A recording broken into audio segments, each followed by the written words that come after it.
transmissibles, parce que les cancers, l'HTA, les diabètes tuent plus maintenant que le palu, que la tuberculose, que le sida même. Donc on doit changer d'approche, un changement de paradigme qui nous permette un peu de recentrer, de repositionner en tout cas la lutte contre les maladies non transmissibles dans la lutte contre la mortalité globale. Cette journée nous permettra non seulement de sensibiliser pour la vaccination, la prévention primaire du cancer du col de l'utérus, qui est la vaccination des filles de 0 à 14 ans, mais également nous permettra également de faire ce qu'on appelle la prévention secondaire, qui est le dépistage des cancers du col de l'utérus. Cette prévention secondaire consiste juste à voir si les femmes qui arrivent au niveau du centre, en tout cas ont une lésion précancéreuse qui n'a pas encore évolué et que le traitement soit fait sur place. Donc, je voudrais profiter de cette occasion pour en tout cas porter le plaidoyer pour le centre de santé de Grand Dakar par rapport à l'amélioration du plateau technique en faveur des cancers du sein avec l'acquisition d'une mammographie. Donc, sensibiliser les autorités pour qu'au moins, au niveau de ce centre, ils ont fait beaucoup d'efforts sur fonds propres avec l'accompagnement de la mairie pour disposer d'un service, d'un bâtiment pour l'imagerie médicale. Donc, c'est une occasion pour moi de faire un plaidoyer pour qu'on puisse, au niveau de ce centre, disposer d'une mammographie qui va me permettre un peu de dépister tout ce qui est cancer du sein. Donc, féliciter tout simplement le CDS et le médecin-chef de Grand Dakar parce qu'on sait tellement l'évolution qu'il y a dans ce centre. Quand je venais d'arriver en 2020 et actuellement en 2024, on sent nettement l'amélioration de l'environnement de centre, l'amélioration du plateau technique de centre. Et ça, c'est grâce au leadership de son médecin-chef, mais également au leadership du comité de développement sanitaire qu'on félicite au passage. Remercier l'ensemble du niveau communautaire, le dispositif communautaire. Parce qu'également, dans cet élan de communication, de sensibilisation, on ne peut pas le faire sans un dispositif communautaire dense. Quand je dis un dispositif communautaire, c'est les Badjandougor, c'est le relais, tous, c'est les imams, c'est les chefs de quartier, toutes les personnes qui nous accompagnent pour porter en tout cas le message auprès des populations. Donc vraiment, je voudrais profiter de cette occasion pour les féliciter et vous dire encore une fois, la santé, ce n'est pas pour nous tous simplement hommes de blouse. Si vous nous laissez à nous seuls, ça n'ira nulle part. On a besoin de vous, on a besoin de votre appui pour porter l'information, pour porter en tout cas le message auprès des populations. En tout cas, merci à tout le monde. Merci yéen ñi fi nekk yéen ñëpp. Jël ay kàddu wolof rek yëkkati ko di rafetlu jotaayu tey bi muy jotaayu sensibilisation jotaayu waxtaan boo xam ne dañ koy jagleel les cancers yuy dal femmes yi muy cancer ci butitu njurukaay bi mais également cancer du sein. Tey au niveau du ministère de la santé seetlu nañ maladie yoo xam ne tel que cancer yi wala yenn HTA yi ñoom ñooy rey plus que yeneen feebar yu ñu daa faral di gis yoo xam ne de doomu jàngoro moo koy joxe comme paludisme, comme sida, comme tuberculose. Moo tax ñun ñu war a changer également approche ñun am ci lu néew comme ressource muy ressources humaines muy ressource financière mu néew mu bari war nañ ko mën a reconcentrer repositionner ko ci feebar yoo xam ne ñoom ñoo xam ne ñoo gën a sonal askan wi tey. lu tax mu gën a sonal askan wi feebaru cancer boo ko jotee ba am boo eggee benn stade boo xam ne prise en charge bi dafa diis trop te mënul la garanti sax wér. mën nga ci dépenser ak xaalis bu dul jeex te du la garanti wér moo tax olof day wax fagaru moo gën faju donc journée bi loolu la wëndu ñaax femmes yi ñaax jigéen ñi ñu dem ci hôpital yi jéem a xool seen yaram pour xool ndax feebaru cancer bi mi ngi doog di commencer seen yaram bu ko teelee gis ñu teel ko faj balaa muy def évoluer feneen loolu mooy solo waxtaan si mais également mu am également benn aspect bu am solo par rapport à cette journée mooy également ñàkku xale yi jigéen yi yu am 0 ba 14 ans loolu la ñuy wax ñun prévention primaire parce que dañoo seetlu ne canceru butitu njurukaay bi lu ci ëpp boo jëlee téeméer 90 yi dañuy ànd ak benn doomu jàngoro bu ñuy wax human papillomavirus te loolu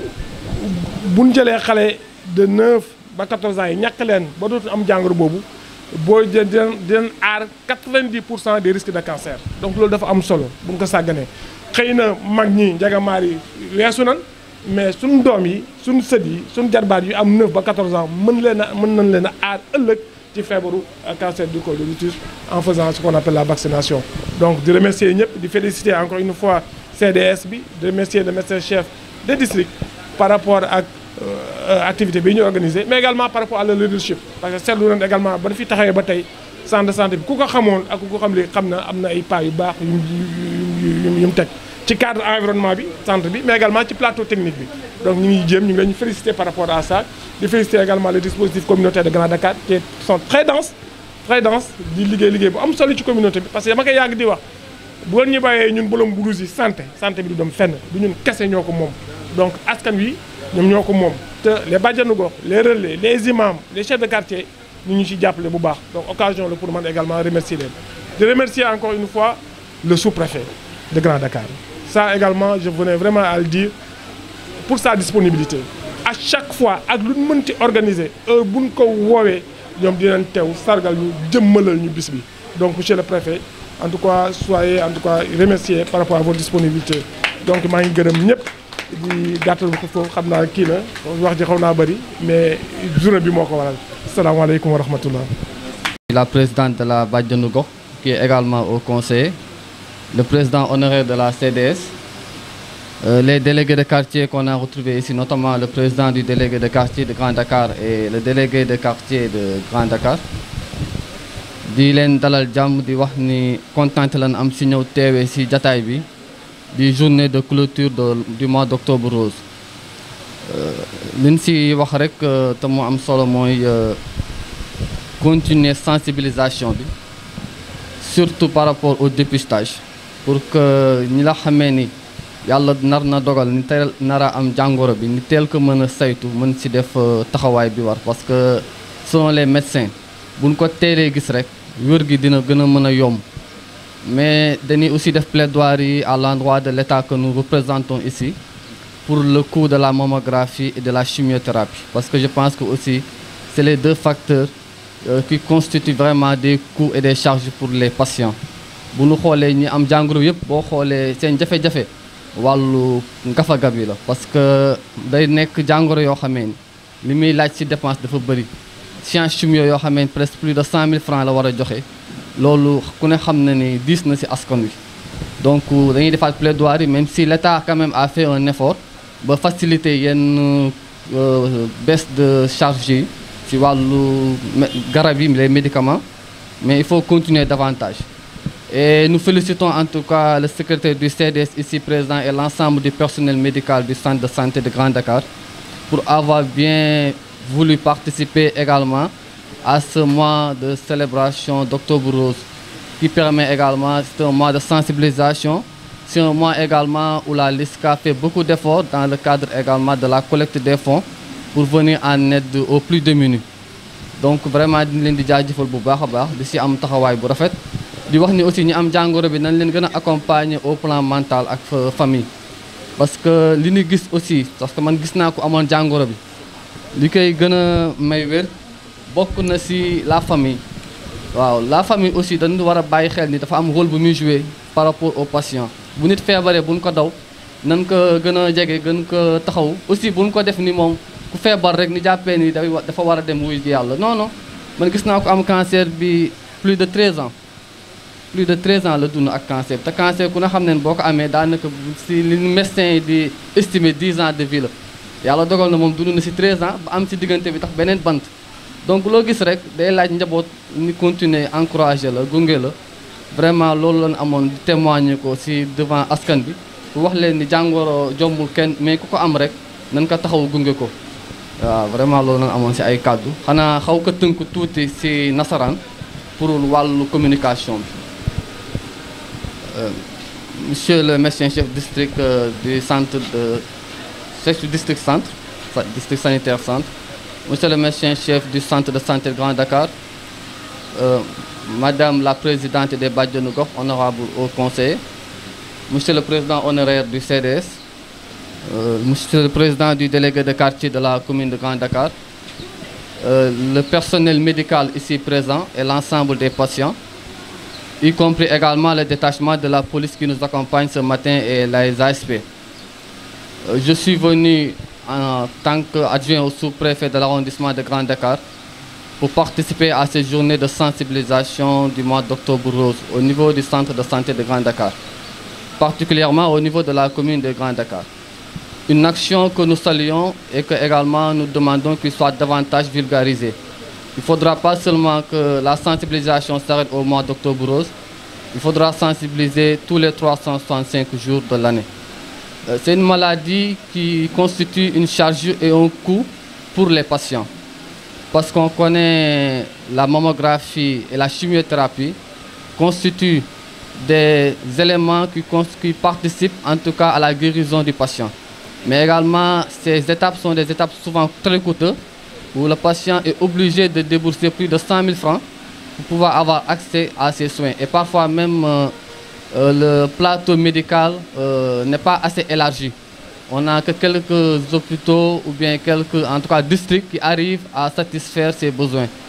Donc, en tant que représentants de l'État et des membres du gouvernement, nous portons la plaidoirie davantage à intensifier en tout cas l'accès à la mammographie et à la chimiothérapie, également à la baisse des coûts, parce que c'est une maladie très coûteuse. Nous demandons également aux familles d'accompagner les patients, parce qu'il ne suffit pas seulement que le médecin fait le diagnostic, la famille également a un rôle à jouer. Il ne faut pas considérer le patient comme un élément à isoler, mais plutôt comme un élément qui est là. C'est une maladie, comme toute autre maladie qui arrive à une personne. Il faudra donc l'accompagner, l'assister. Parce que j'ai vu une patiente qui, de par sa famille qui l'a accompagnée, a pu vivre avec cette maladie, retrouver son travail, retrouver son état de santé après 13 ans de combat. Et même à avoir un enfant. Donc, ce n'est pas anodin. Il ne faudra pas qu'on mette dans l'esprit des Sénégalais que c'est une maladie qui, dès qu'on l'en a, vraiment c'est la tombe qui vous attend. Non, non, une maladie, on la combat. Et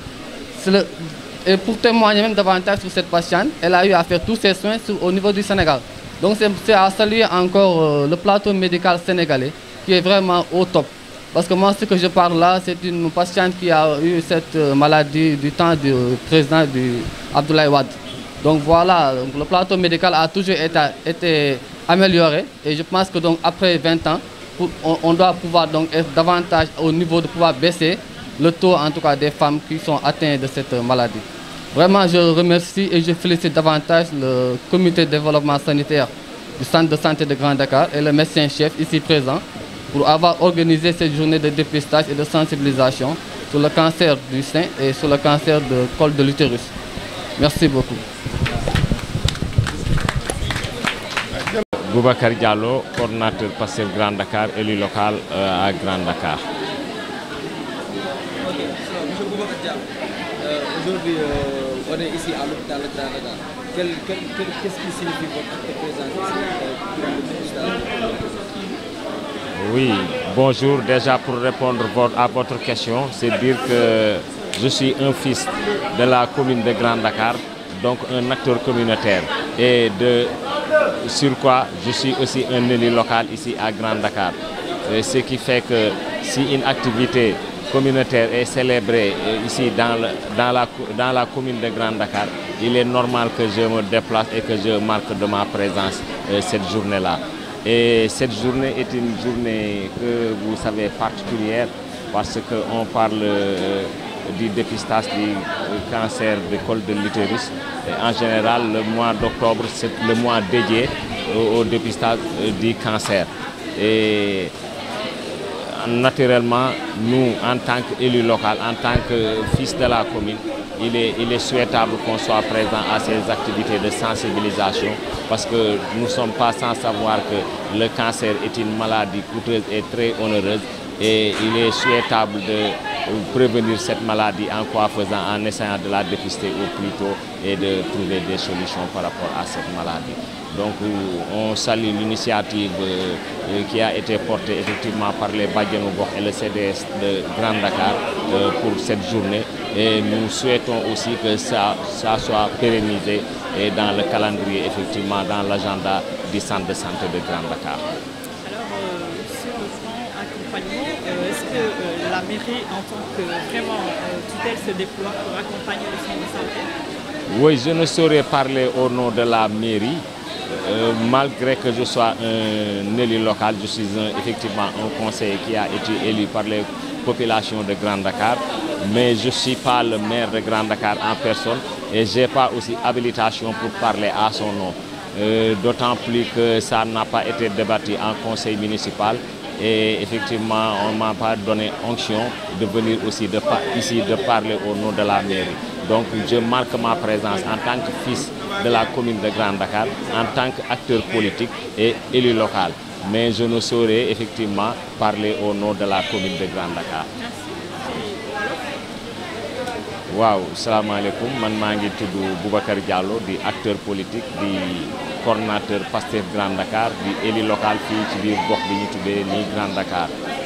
ñuy rafetlu suñu teewaay ci bés bi fii parce que ñëpp xam nañ ne cancer feebar la boo xamante ni si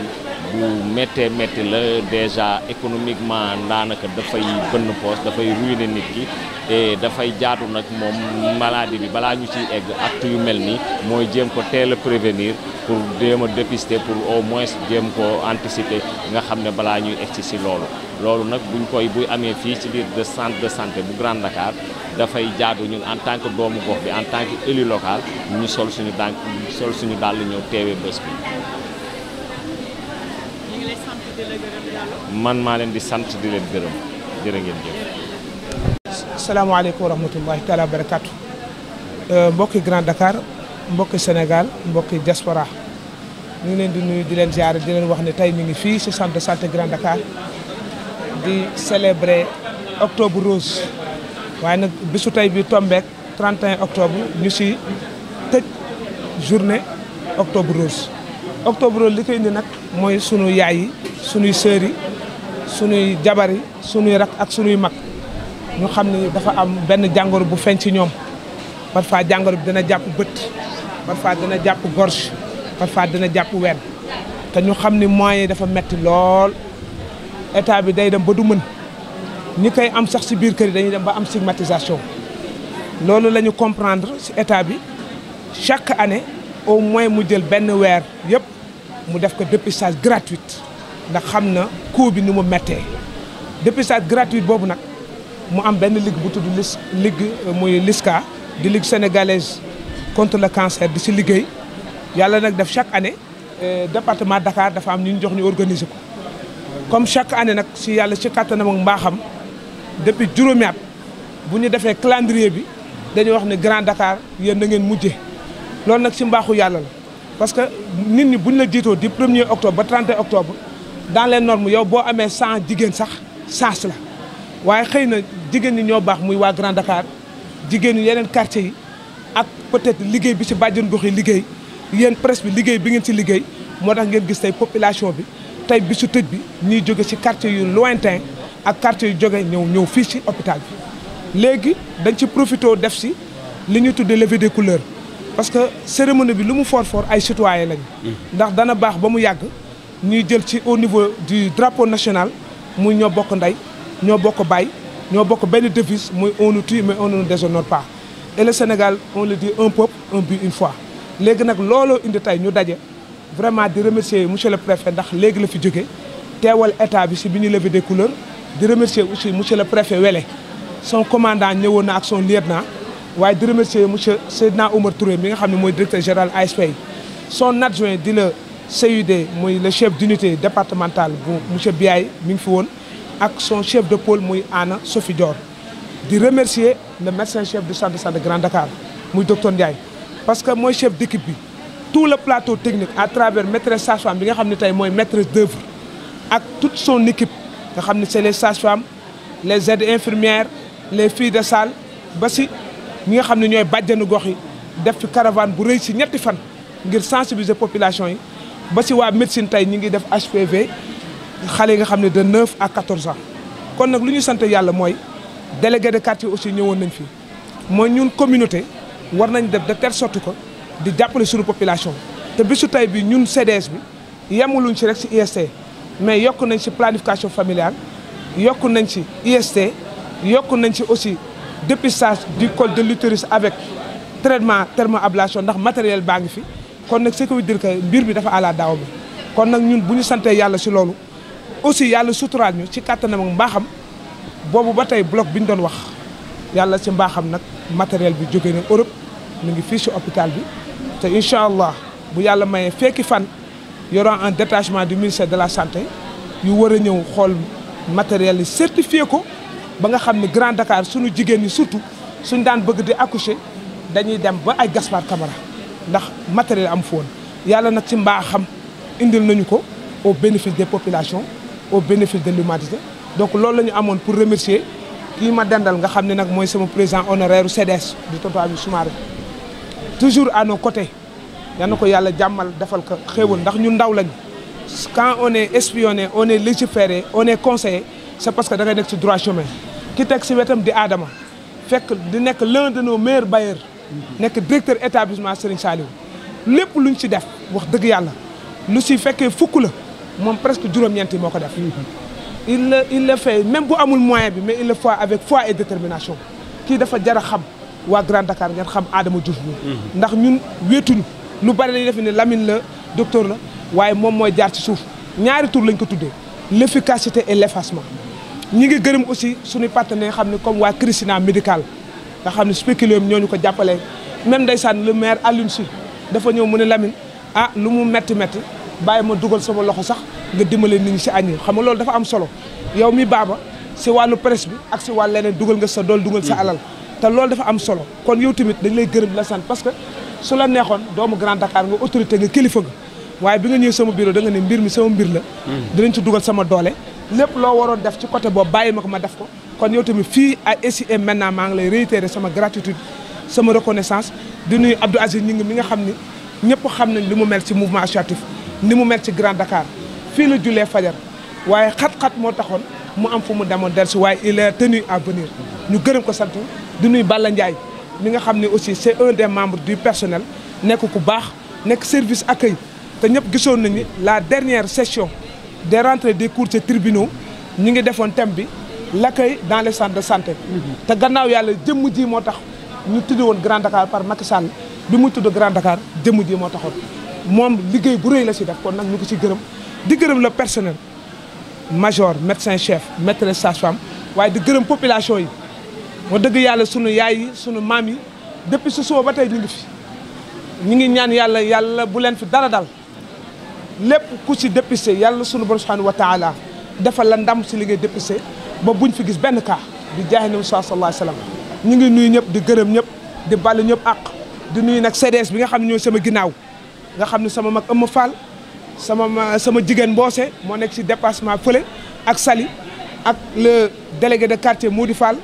ba ci Jacques ñoon ak Bougouma kon nag ñu ngi gërëm ñëpp di sant ñëpp asalaamaaleykum wa rahmatullahi taala wa barakaatu. Une question. Bonjour, je m'appelle Dr Modou Ndiaye, je suis médecin chef du centre de santé de Grand Dakar. tey nag lu ñu fi indi mooy dañu organiser benn journée de dépistage cancer du sein ak cancer du col de l'utérus ak aussi prévention mooy vaccination sur lu ñu tuddee HPV human papillomavirus parce que loolu benn microbe la boo xam ne moom mooy joxe cancer du col de l'utérus te luñ mën a faggandiku la bu ñàkkee contre le HPV bu ñàkkee xale yu jigéen yi à part de ñi am 9 ans ba 14 ans avant ñu def seen premier sëy boo leen ñàkkee mën na leen prévenir ci cancer du col de l'utérus peut-être ñi nga xam ne dem nañ ba nekk mag weesu na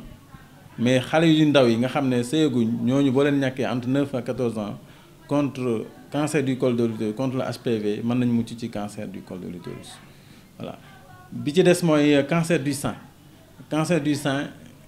benn maladie lay doon boo xam ne feebar la boo xam ne ci ween yi lay nekk bon ni muy manifester au début bi signes yi mën nañ ko bañ a seetlu parce que ni muy manifester dafa bëri soit dina manifester woo ci peau bi ci deru sein bi boo gisee sa deru peau bi sein bi mu mel ni dafa mel ni peau d'orange te daawoo ko ci gis boobaa mën nga dem seeti docteur ñu xoolal la ndax amoo ay lésions suspectes de cancer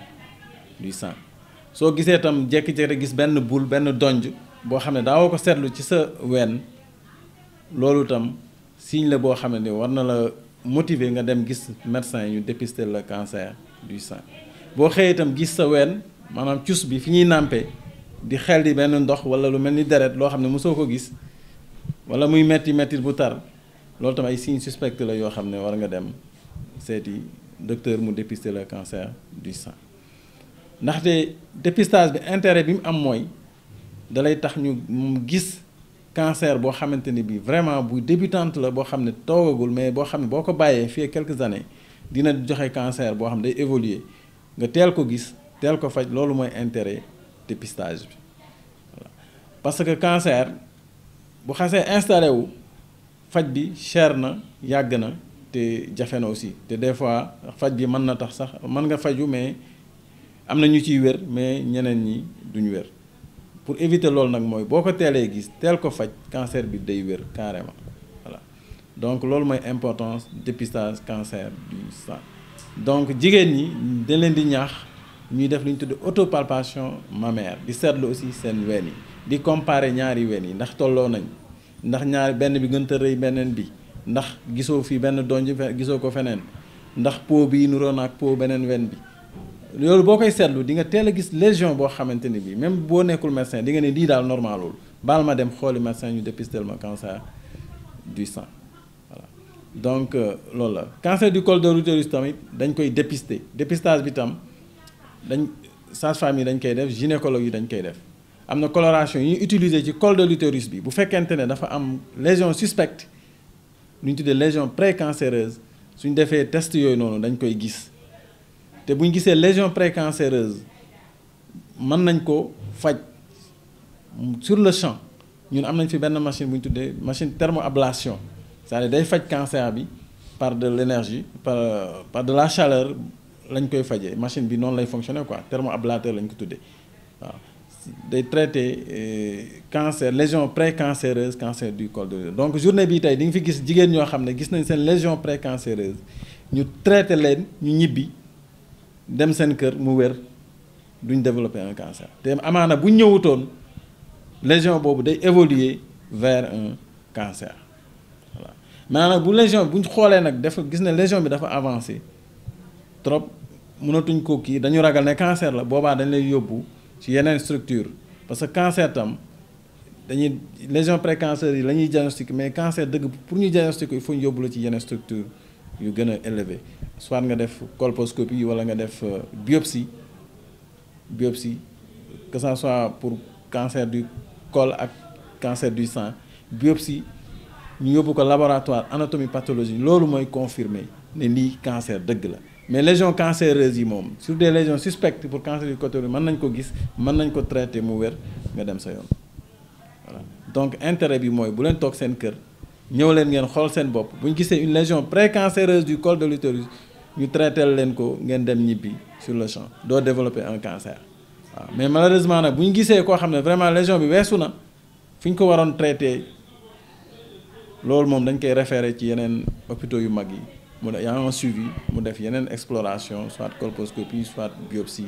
pour ñu mën ko confirmer ne c'est un cancer bu dee cancer la nag ba xas installé ba moom traitement moo ci des traitement cancer nag